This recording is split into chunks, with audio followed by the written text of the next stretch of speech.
gender and pronouns and relationship. But if there's anything you'd like to discuss in more detail afterwards, we've got our congregation's welcoming congregation team. Some of the members of that team are here with us today. That includes our membership coordinator, Shannon Foose. Shannon, I'm just gonna pin you for a moment. But Stefan, you're also on that team. And is there anyone else, Shannon, will you pin anyone else who's on that team? If you see anyone who's here. Lynn is here. And Lynn is here, fabulous. I saw Lynn. There she is. All right. You're faster than me. Tech skills, one of my things. So we've got our welcoming congregations team, our lay pastoral caregivers.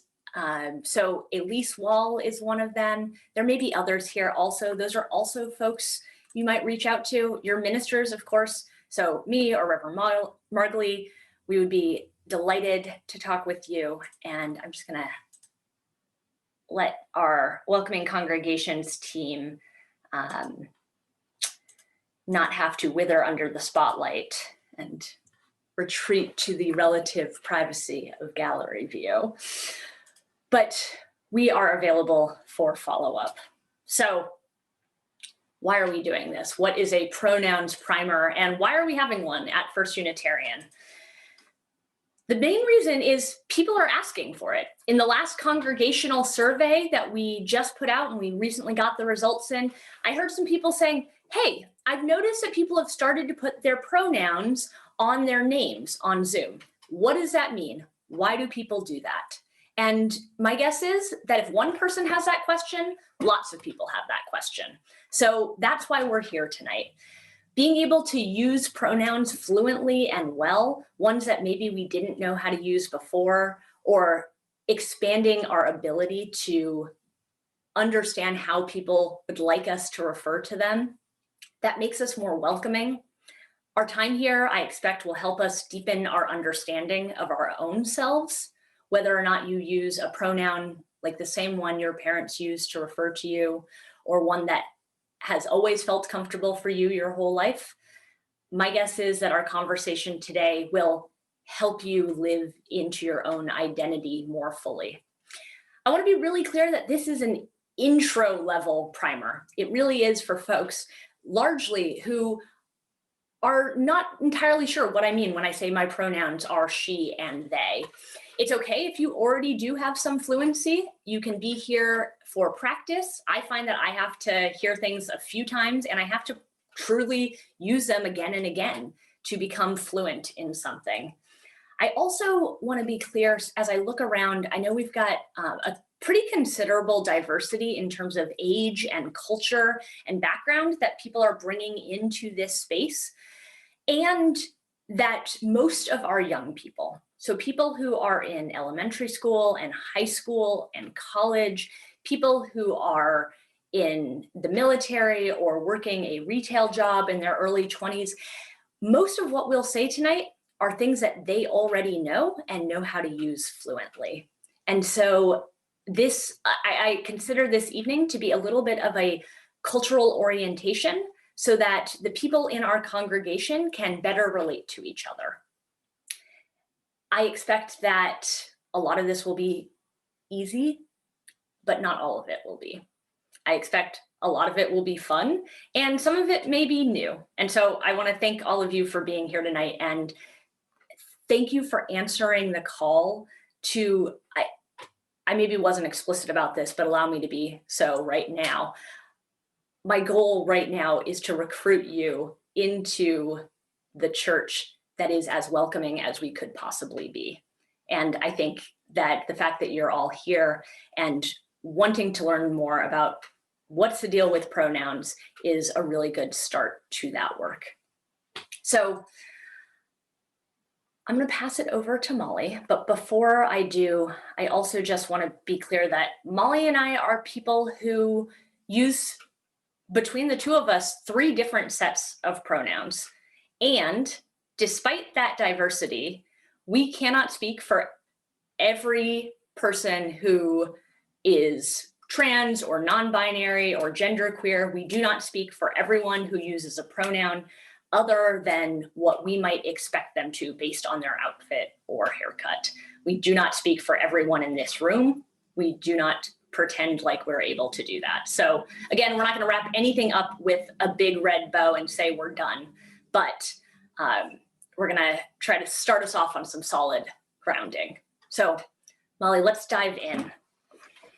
Reverend Sherry, thank you so much for that setup. Especially, I'm going to reaffirm that what we are saying here is very specifically our own experience, and it's experience that comes from our personal lives, yes, and also conversations and relationships that we have with other trans, non-binary, non-he and she pronoun users out there in the world. So this is knowledge that we've come by through learning and trying and messing up and trying again. So all of this is an ongoing work in progress. So I'm going to talk a little bit about pronouns because we don't really talk about them unless we're in an English class or we're an English lit teacher. So pronouns, they are the part of speech that we use in place of a proper noun to refer to someone or something. He and she are both examples of pronouns. They, them is a singular pronoun, or as a singular pronoun is something that we have actually is becoming one of those things that is used more frequently now, especially among folks who consider themselves non-binary, which is to say, don't feel that they are internally gendered as male or female. They is a useful English word that functions as a singular pronoun. And most people are used to hearing it as a plural, as in like, they over there are doing this thing, to refer to a group, but it can also be singular. This has been in use since the 14th century, so it is much, much older than any of the discourse that we are having today around gender and what it means, and our newer understanding of how gender and sex are not the same and how pronouns are a different thing than that. So these are actually much older. The idea of there being a neutral singular pronoun is very, very old. It is centuries old. So in a way, we are kind of reclaiming history when we do this. The other thing to know about singular they, them is that most people already know how to use it when you're referring to somebody whose gender you don't know. For example, if you call Grubhub or something and you have a delivery driver who's coming, you might tell your spouse or your children, oh, there's a delivery driver coming and I told them to leave the thing on the front steps. So that just comes out. It feels very natural to us. And what a lot of folks who use they, them want is for that to come out as naturally referring to them personally as he, she comes out when we see someone and make assumptions about their gender based on how they look. So Sherry, I am going to throw it back to you because we are transitioning into a whole other thing. Sure, absolutely. Well, so I'll just back it up a little bit to say the ways in which gender and pronouns intersect here, personal pronouns, are that for most of us, now I don't think it's for all of us, but for most of us, we grew up with the expectation and habit of when we saw someone who we presumed to be a man or a boy, we would say, he went to the store, I gave him a banana, this ball cap is his. And if we saw someone who we assumed to be a girl or a woman, we might say, she is my boss. I report to her. This paycheck, big as it is hers, right? These are sentences that all feel really fluid. Molly, you've mentioned how they and them, though many of us have associated that with a plural pronoun, and that's absolutely true. It is old. I mean, Chaucer uses it as a singular pronoun. But it's also something that we see people who grew up speaking a language other than English, certainly other than Spanish, but there are many languages, for example, the one that my first words were in, Cantonese, where the third person pronoun, when you're referring to someone when they're either not there or you're not speaking directly to them, is not gendered. So that's actually a really common global phenomenon as well. This habit of being is something we learn, but it's by no means necessary. Right. What is necessary is that we are respectful and inclusive and refer to people the way that they ask us to refer to them. So I think what probably needs to be said in this crowd, and maybe I am making assumptions that are inappropriate, so forgive me if this feels too basic, but that the common understanding of gender in 2021 in America and in Rochester expands beyond male and female, man and woman. So Molly, you named before the difference between sex and gender. And sometimes people will say, okay, so sex, that's fixed, right? And the truth of the matter is science does not support that there are 7 identifiable chromosomal genders, sexes, but gender as an understanding of self that has to do both with one's personal identity and then one's expression in the world. So these are 2 separate things, but that gender has nothing to do with what's under your clothes. And quite frankly, when we're at church and we are thinking about and referring to our friends and the people that we just met, what's under their clothes is really not our business. What is our business, again, is to be respectful and inclusive. And so what are the pronouns that people use? The best way to find out is to ask them. If you're not used to it, that can feel awkward, but with practice, it truly isn't. Oh, what are the pronouns that you use? What are the pronouns that this person uses? Are ways to ask that question. Molly, is there anything else about gender that you feel like we need to cover right now? Well, I was just going to mention that when it comes to introducing ourselves, a lot of us have a practice when we sort of come into a room together, especially if this is something where we're going to be spending a lot of time together, there's like a check-in at the beginning. We will begin by saying our name, who we are, and including pronouns in that introduction, so that we're sort of building it in so that people don't have to do the awkward thing of like, is this weird to ask? Because it can feel weird to ask sometimes, especially because a lot of us are not used to it. But other than that, I don't think there is a ton that we need to necessarily cover about gender, but I did want to mention that when we're talking about pronouns are not necessarily indicative of the gender that somebody has or doesn't have. When I mentioned non-binary people earlier, people who feel like their internal sense of gender is not male and not female, a lot of those people may still use he or she. They might use they. They might use something like what I use, which is fey, which is called a neopronoun. But none of those things means that they are a man or a woman. They are still a non-binary person, regardless of what pronoun they use.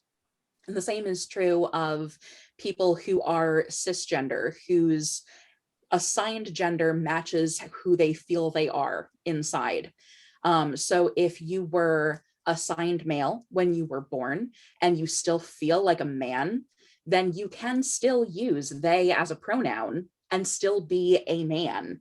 The pronoun that we use or don't use doesn't necessarily mean a gender.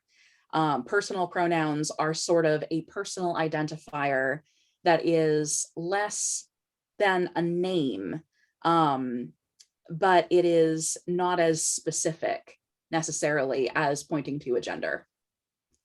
Does that just confuse everything? I think for some folks it might, but It it's, might. but it's important and it's true. And, we didn't promise that none of this would be confusing. So I will also say we're about to take questions, but Molly, I'd love for us to both be able to give people some tools to use our pronouns well and fluently. But before we do that, I also just want to say we're going to transition then afterwards into question and answers, and we'll unmute. But if you have questions now, feel free to type them into the chat. If you'd rather them be anonymous, you're not sure if it's okay to ask, type them to Shannon or type them to me or to Elise, and we can ask that. One of us can ask that question. And so feel free to type those in or unmute when we open to questions. And again, you may not even know what your questions are yet, and that is fine. But Molly, why don't I start about my pronouns and then we'll pass it over to you? Great. Good. So I said earlier that Molly and I use 3 sets of pronouns, and that's because I am probably the more confusing one here, in that I use 2 sets. I use they and them, and I also use she and her. So my guess is most of you in this room use she, her, and her to refer to me, and that is just fine. That fits well. I am assigned female at birth. I identify with femininity and femdom in lots of ways. It feels comfortable, but it's not terribly accurate. That if I had my druthers, I would pick they and them. So they went to the store. Their sermon was really great, but maybe was a little too long. Or I think that really fantastic stole is theirs. Whatever it is that you might say about me, they, them, and theirs fit really well. But she, her, and hers also work. I've spent 30-something years of my life being referred to in English with those pronouns. They feel just fine. Either works. So that's why I use both, and that's why you'll see both. Molly? So my pronoun story is a little bit different from Reverend Sherry's. Essentially, what happened for me was that after using she for a very long time, I sort of felt like it didn't fit. And the amount of friends that I used, or friends that I knew who used they and them, I tried it out for a little bit internally, and I found that that didn't really fit either. But when they talked about their own sense of like, I really identify with this pronoun, I was very jealous of that because I didn't find one that was like that. She didn't work, they didn't quite fit. And so I ended up, just for fun, looking at a list of neopronouns, thinking I am probably never going to use one of these. These are very hard for people to get used to. And so I, of course, happened to find my pronoun on that list as I was looking down at it, and I immediately thought, oh, Faye, that's exactly my pronoun. So then all of a sudden, well, I guess I have to start using this. And I could have chosen not to, but it didn't feel right to keep being something that I did not identify with. I have not identified as feeling very feminine for most of my life. I don't identify with femme or femininity, and it is not a particularly accurate label for me. However, I do identify with this particular word because Faye, to me, represents having a sense of oneself that's sort of in neither world. And of course, you could ask, couldn't you just use they? I could, but that doesn't feel right either. And so because this is such an unusual pronoun for a lot of people, I am very spacious about people making mistakes with it. How you might use it in a sentence is, this is my friend Molly. Faye is a minister. Their favorite hobby is baking. and Faye really likes to bake cookies. Those two cats over there that are incredibly adorable and are just the best cats in the world, those are Fares. So these are some examples of how you would use my pronouns. And I think, yeah, goodness, how do I wrap this up? Well, Molly, I'm wondering, I'm just gonna go ahead and move over to a screen share really quickly. Yes. And I don't think that this was the list that you saw, but it's one that others might find helpful. Mhm. So as you go across, it will show types of pronouns and then how people use them in different parts of speech. Sherry, we're seeing kind of half the document and half your background. It's kind Oh, of weird. strange, very strange. How Yeah. funny. Let's see. Are you Let's try. sharing an Thank you. application or your whole screen? Thank you. Fabulous. I tried to share a portion of the screen and I've never done that before. Clearly that is not that helpful. Great. How about that? Is that better? Much better if you could just zoom in a little bit or make it bigger. Control plus usually on most browsers. Too big. Yeah, There that's we go. better. Perfect. Okay. Thank you. Fabulous.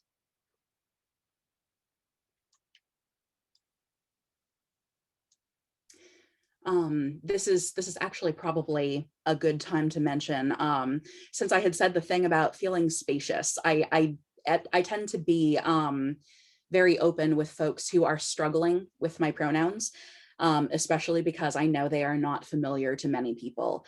And one of the things that I say is always respectful, and I think this is true of most people. You can always use our names if you are struggling with our pronouns. Our names are never disrespectful. So if you can't get your tongue or your brain around a new pronoun, then you can say, oh, this is my friend Molly. Molly is a minister. Those cats are Molly's. Molly's favorite hobby is baking. Thank you. Thank you, Reverend Molly. Yeah.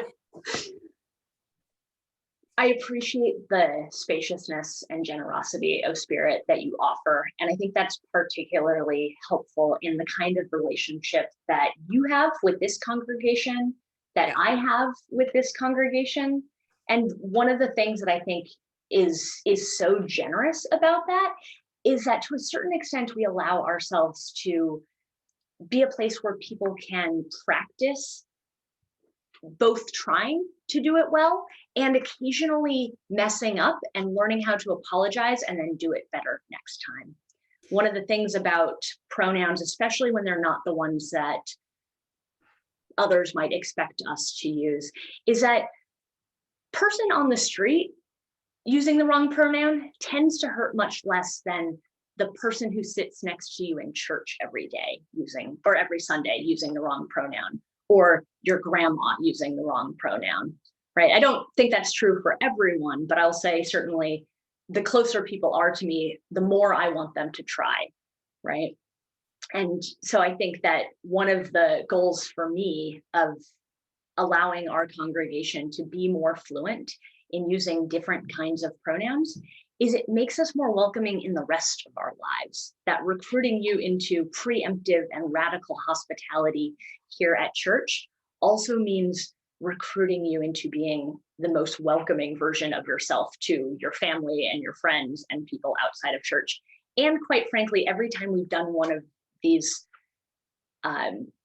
presentations, I inevitably hear from someone afterwards, this pronoun has never quite fit, and yet my whole life people have been using it. What other options are there? And so if that means also being radically welcoming to one of you before you knew that you wanted it, I'm grateful to share this space with you. So at least, yes, absolutely, we can share this document. And I'm going to remove all the spotlights so that if folks have questions, Reverend Molly and I are certainly happy to answer any questions, but my guess is there are also other folks in this room who may have something to add or may have a really good answer to questions. Mhm. There is one question in the chat box right now in the public chat. Oh, fabulous. Okay, Yeah. so with a singular them, how do you do other variations, such as themselves or themself? So that document that I just shared, we will send that out via email. It's not something I made up. But this, just running through it and using it in sentences can be really helpful for the practice. Themself is the most common usage. In my experience, using whatever flows off of your tongue as easily works, but you're referring to a single person, so themself is the preferred terminology there.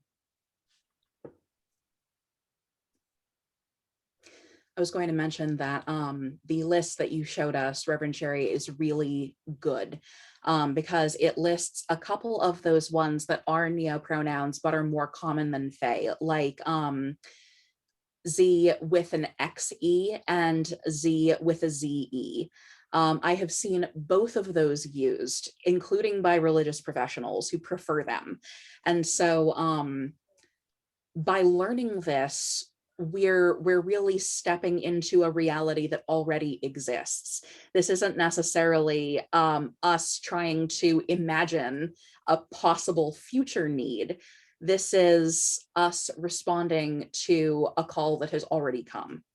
So yeah, getting familiar with these can be very, very helpful, and especially practicing them at home. I have found practicing people's new pronouns by myself out loud can be very helpful because you get to the point where it starts to flow more easily. And when you think of that person, you start to associate that pronoun with that person. Howie, it looks like you have a question. Feel free to unmute. Can you hear me now? Yes. Yes. So if I understand something that was said earlier, if someone communicates they would like to be called they, when I respectfully try to remember to do that, I don't know when I'm referring to them as they. I still don't know how they see themselves, if they may see themselves as a he or masculine, if they see themselves as feminine, or they see themselves as binary or non-binary. So I don't really know, but I would try to respectfully call them what they would like to be called. But did I understand that correctly earlier, that it really doesn't tell me too much about how they see themselves? Yes, you are completely correct. Somebody using they could mean that they're non-binary. It could mean that they are something like a trans woman. They could be a cis man, but you don't necessarily know. We don't know necessarily how they identify and how they experience themselves in the world. What we do know is, I mean, Howie, I think you phrased it perfectly, which is we do know that they've given us some information about how they'd like us to use their pronouns. And so we can work with what we have. And those other conversations, those might come later. Those might come after 2 years of being in a Soul Matters group with someone, or, it really depends on the depth of relationship. And I think, in church, we have the great capacity to form deep mutual relationships. But generally speaking, most of us, I don't want to speak for any of you, but I have never in my first or second time of meeting someone at church gone into an in-depth explanation of my gender. And I'm guessing that's pretty common in this room. So, but I have, within 1 or 2 minutes of meeting most people, referred to them in a third person pronoun. Somebody else comes up and I say, oh, have you met her? Or, and to have done that in a way that is inappropriate for that person is not a type of mistake I want to make if I can avoid it. And usually I can by having asked. Lynn. So that chart you shared had at least, I think, 12 different variations on it, and I know there might be others. So if it doesn't necessarily reflect how the person's feeling inside, why are there so many different ones? I mean, do they have different meanings in different languages maybe? Or I guess why does one feel like it fits better than the other? There's just so many on that list, and there's probably more. So I don't quite see why there's so many choices. Does that make sense? Reverend Molly, do you want to? I would love to answer that. Like, I'm itching to answer this one Yeah, because and then it's I'll such follow a you. good question. It is a good question, and it's a totally valid question to ask. What I can tell you about my own personal experience finding and settling on a pronoun that isn't part of standard English, when I never really thought that I would, is that it came out of kind of a very long time of feeling ambivalent about gender at all. I have an experience of myself where I know that I have a biological sex. I have an experience of myself where I know that I am gendered and treated a certain way by other people who read me as that gender. And also having an interior experience that doesn't match either of those. That doesn't match the things that we commonly associate with women and femininity. And so I ended up coming to the pronoun that I have, both because this is the one that stood out as feeling right. I can describe that sense of pronoun euphoria that I felt when I found the one that felt right for me. And I can also talk about the sort of ambivalence that I felt about, I don't really like she that much for myself anymore. They feels a little bit better, but it's still not quite right because they feels like it means something other than what I am. So because we're trying to make this nebulous and really hard to define experience of internal gender really granular, that is why we have so many different pronouns. Because everybody is looking at it and they're trying to be like, which is the one that really fits me? I feel like this is language evolving and changing, because there are sort of like institutionalized pronouns that we might use. We might use she, he, they in something like a hospital or like on a government form. But when we're in personal relationship with each other, we can be a little bit more open and a little bit more specific about this is how I want to be referred to. This is how I experience the world through my perspective. Does that answer your question? It helps a little, but I No. guess I'm still curious because things that have preconceived definitions to us, he, she, they, because that's the English language we've been learning our whole lives. I can see why it might not feel right. But these other 11 or 12 choices that don't have any preconceived definitions, how can they either feel right or not when they don't have any meaning in our life prior to that, right? I mean, I could maybe you give it some meaning to yourself, but I guess like Faye had two spellings on here, F and FAE or just AE, and there's Z with a ZE and Z with an XE, and they're pronounced the same but spelled different. I mean, So if I could actually, there's so Lynn, many.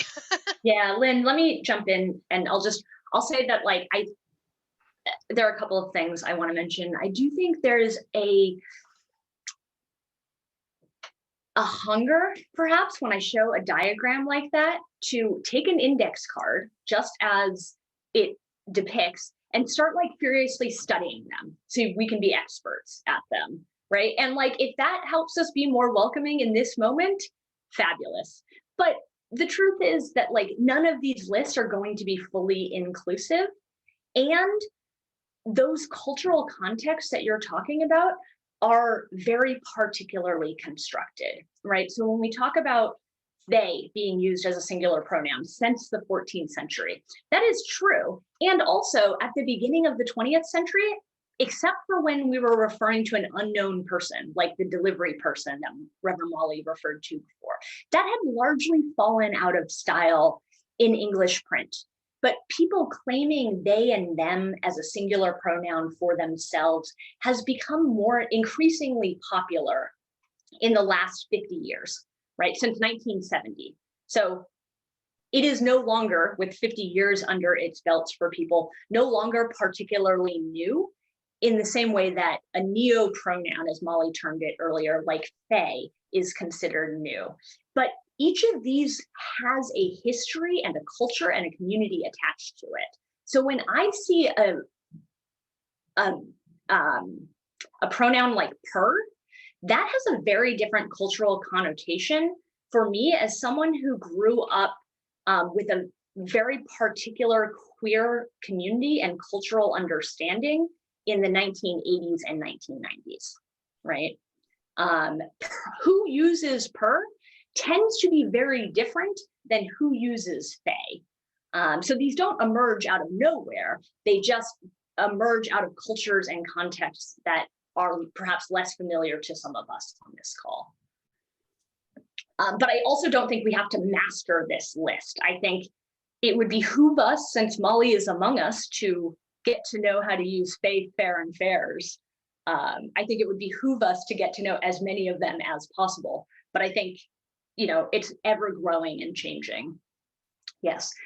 Michael McNulty, I'm just going to answer your question really quick.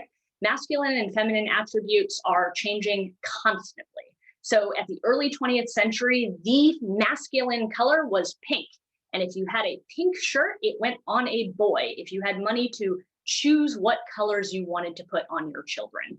That was no longer true by the time I was born, probably no longer true by the time many of you were born, but constantly changing, absolutely. Linda's got a question, and then Tom or Ann Perry. I'm guessing it's Ann since Ann's up close and Tom's back, but that's an assumption on my part. Linda, will you type your, either unmute or type your question in, and then we'll go to Ann? Yeah, I have a, it's a question about third-party conversation. My daughter has a friend. I'm not sure the appropriate way to describe it, but she has been in transition since high school for many years. She uses the pronouns they, or pronoun they. And I'm going to make this, she's actually coming over to help me. I've been recovering from surgery and I haven't seen her for a while. She's going to be spending the day with me. And I'm sure I'm going to make lots of mistakes. I'm going to tell her right from the beginning. In conversation with my daughter, there's been confusion because trying to use the word they, but Laura also has a roommate. So then is she talking about Laura or is she talking about both of them?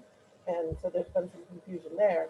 But even more than that, I have gotten into, again, because I'm recovering from surgery, I've gotten into conversations with, you know, distant friends, with distant family. And I got into one conversation, I think yesterday, with a family member.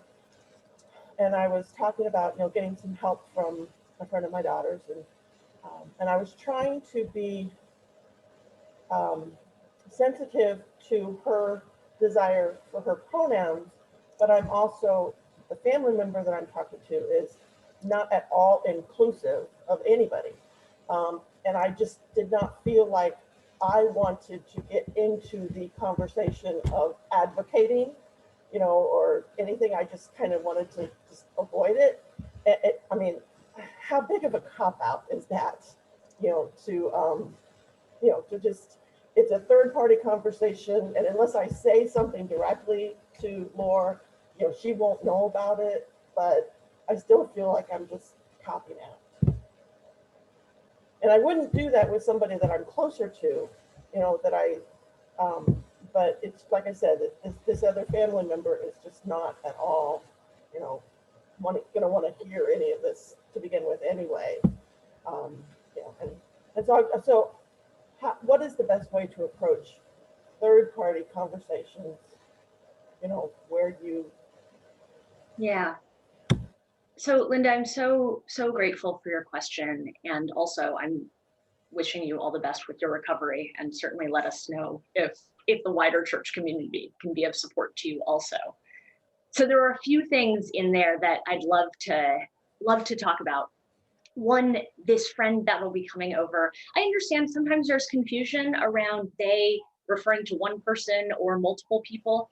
It's a confusion we can live through. Of all the things that are confusing to us, I guarantee that this one is not the one that causes us even close to the most amount of trouble. We can always ask clarifying questions. And there are strategies that Julie has put into the chat around strategies that, quite frankly, our siblings in the South are much better at using.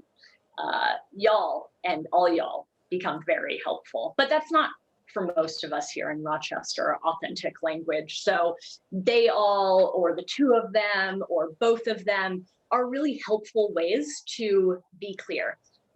That you will make mistakes and that you know that and can apologize for that is important. And also practice, start practicing now. I could hear the fierce desire to be respectful that you have in your voice. And you repeatedly referred to this person with she and her pronouns. So they use they and them pronouns and they are coming over and you want to be respectful to them. It's not something that's automatic, but it is something that gets easier with practice, I promise you. And so practicing with your daughter as much as you possibly can. And when you make a mistake, not beating yourself up for it. I mean, Molly and I were going to ask people to do role plays later where we practice not only how to use they and them and other pronouns, but also how to apologize and move on. And so I'm certainly holding you in your surgery recovery.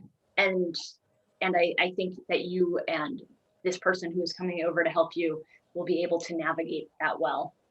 When it comes to third parties, I think that Julie posted earlier in the chat that people who use the pronouns that fit with the sex that was assigned to them at birth, the gender that was assigned to them at birth, using their pronouns, introducing themselves with them, can help normalize things. Quite frankly, to do the work of being loving and inclusive when people who are likely to be harmed by exclusivity aren't around is really, really important. And we do choose our battles, right? So in the same way that this family member might also, I think you will need to be discerning about, is this a family member that I would also talk to someone who is in a same-sex relationship with? Right? Like would I hide that? I'm not saying I can't answer that question. I can't do that calculation for you, but I can say that some of the most important part of this work is, do you use someone's pronouns correctly? And do you help guide other people who don't know how to use those pronouns correctly? Do you consistently do that when those people aren't around? That matters a ton. It is important work, not to be judgmental or to prove that you know how to do something better than other people, but to say, I've learned a little bit about this. How can I help you learn also? Linda, with your family member, I'm not sure what the case will be. I'm not sure how you sort of fine tune that calculation, but that's how I tend to think about third parties, is that work is important when folks are not around. And we do have to choose our battles and be discerning about who can we help bring along into this work. Reverend Molly, do you have something to add, or should we go to Anne and Reverend Margulie? Let's go to Anne and Reverend Margulie. Reverend Margulie, did you have a question, or were you trying to get in on answering that last one? Actually, I was going to go, I wanted to just in general say, and this starts back from Lynn's question about the confusion about the list. I think something for us to just ask ourselves, does it matter what the pronoun is that the person wants to use, other than that they have asked us to use it? So I would say to just do a body check for ourselves. What is it? What is the resistance in us that is keeping us from using that pronoun? I'm not talking about when we make a mistake, because that's going to happen.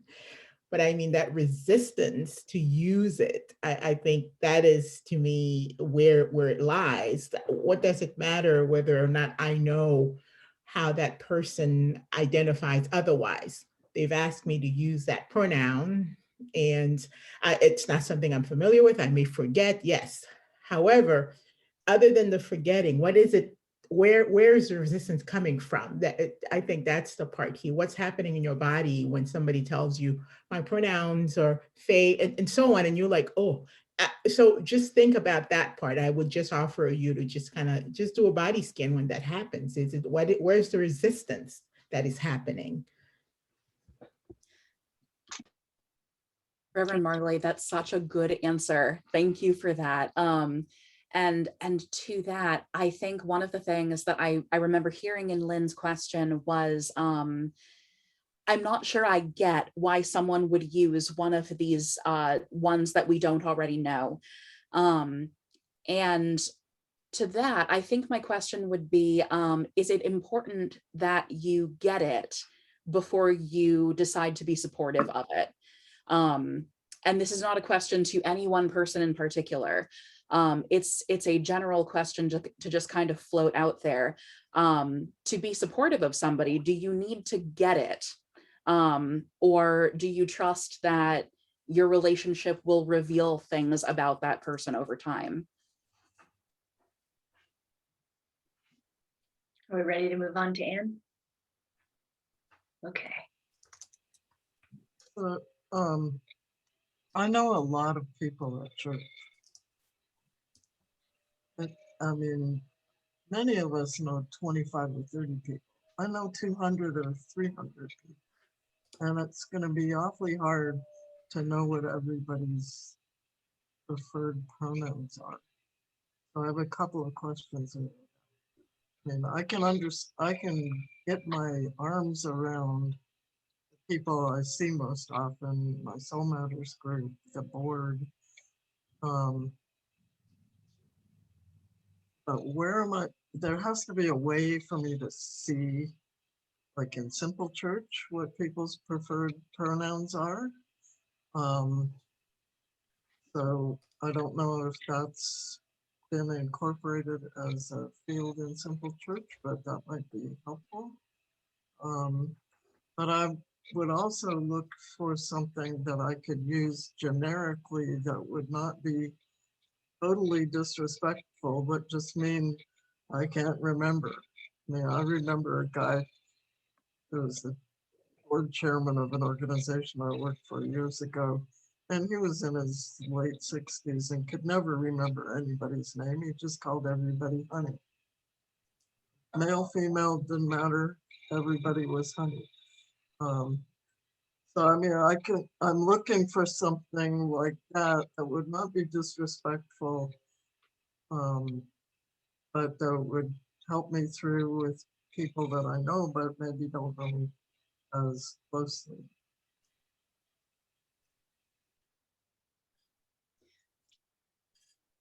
Well, Shannon, I'll let you jump in and then,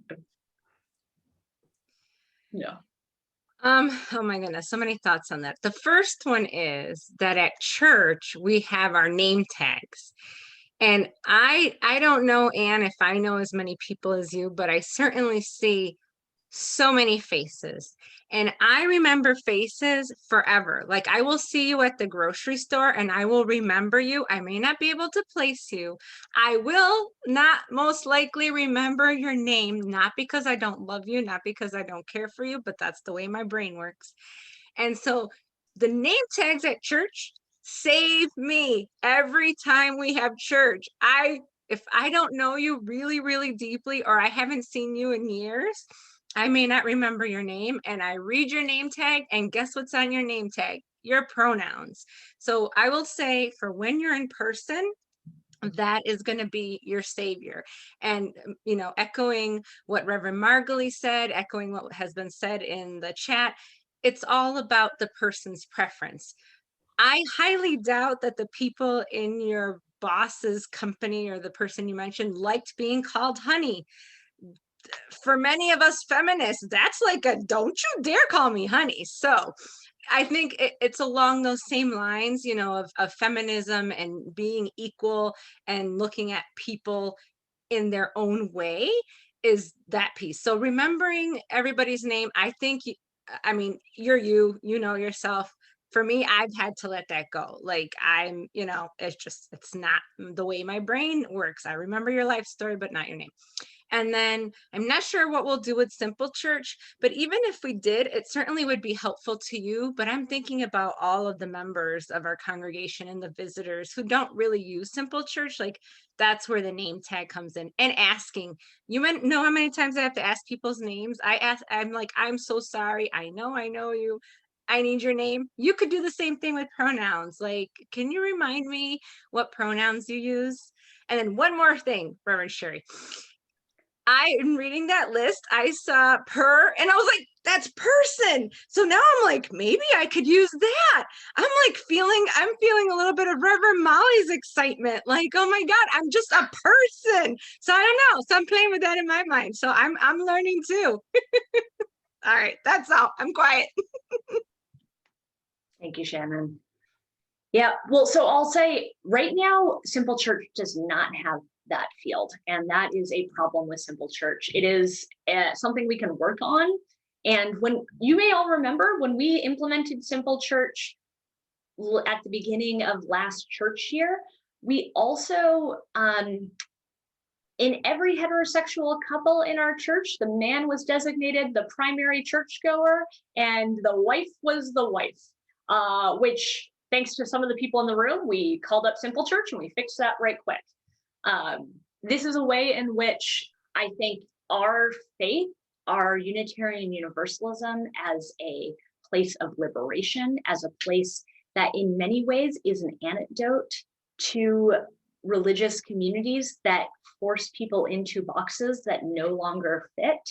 It's where when we claim being a religious community and are also able to learn together and name people as we would like them to, or as they would like us to name them, we do a real service to the broader religious context in the United States. That is maybe patting ourselves on the back a little bit too much, but I'm gonna believe in us right now and believe in our ability to use these well. I will say, and they and them for most people, as a when I don't know, that is a thing that most people will let work for them until they tell you otherwise. I do think absolutely, Ed mentioned in the chat, it seems like it's a really great policy to say, if in doubt, ask. And I think that's absolutely true. I will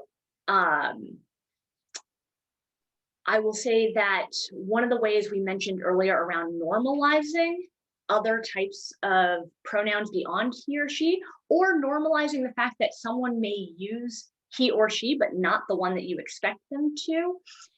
Being able to do that at the beginning of meetings when we meet people, just making that a part of our practice is what sets the welcoming stage. And there are people where, Shannon's very open. Shannon has shared that she maybe is going on a little bit of a pronoun journey, and that is fabulous. And I think we can be supportive.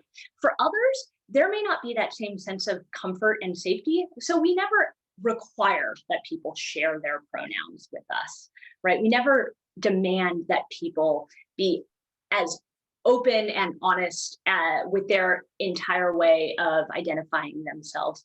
Because quite frankly, there are people who may use, Molly before said, there may be people who use one pronoun in some contexts and another pronoun in other contexts. I am proud that in Unitarian Universalist contexts, we tend to be a place where more people can use the pronoun that they would like to use. I will just, in terms of how common is this, you've heard from a number of people here in this room. I would say if one of your two ministers does not use he or she, it probably is a good sign that we should get comfortable with this. It is more common than we think it is. So we did not have time for our role play. So I'm going to close it. Others may have more questions. Instead of a role play, maybe we can just do a responsive naming. Molly, would you mind putting, you gave us some examples earlier. Would you mind just saying one sentence at a time and then we'll repeat it back so that we can get more comfortable using they, fair, and fairs? Sure. And I would strongly, strongly recommend that you be on mute for this so that you can say it in your home and not have a million sounds overlapping. So, this is Molly. Faye is my friend. Fair favorite hobby is baking. Those two cats are Fairs.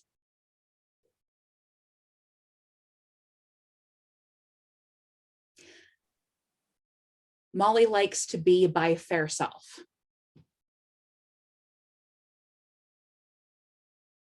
And there you go. Fabulous. I am also just going to model, and if folks want to at home also, you don't have to repeat my exact words, but Reverend Molly, I don't know this for sure, but my guess is at some point in the last hour, I accidentally used the wrong pronoun.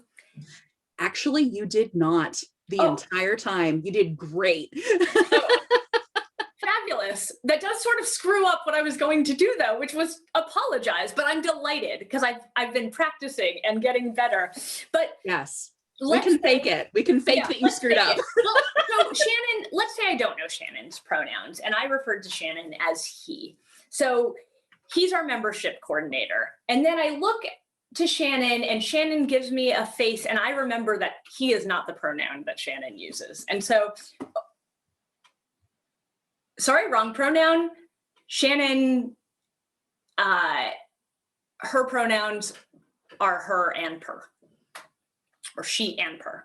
That was a little clumsy on my part. We're gonna practice apologizing, but I'm sorry, wrong pronoun, and then the correct pronoun. That's really as simple as an apology needs to be. Again, my preferences are not everyone's preferences, but I think both for me and Reverend Molly, if I'm understanding you correctly, that works in terms of what do you do when you screw up?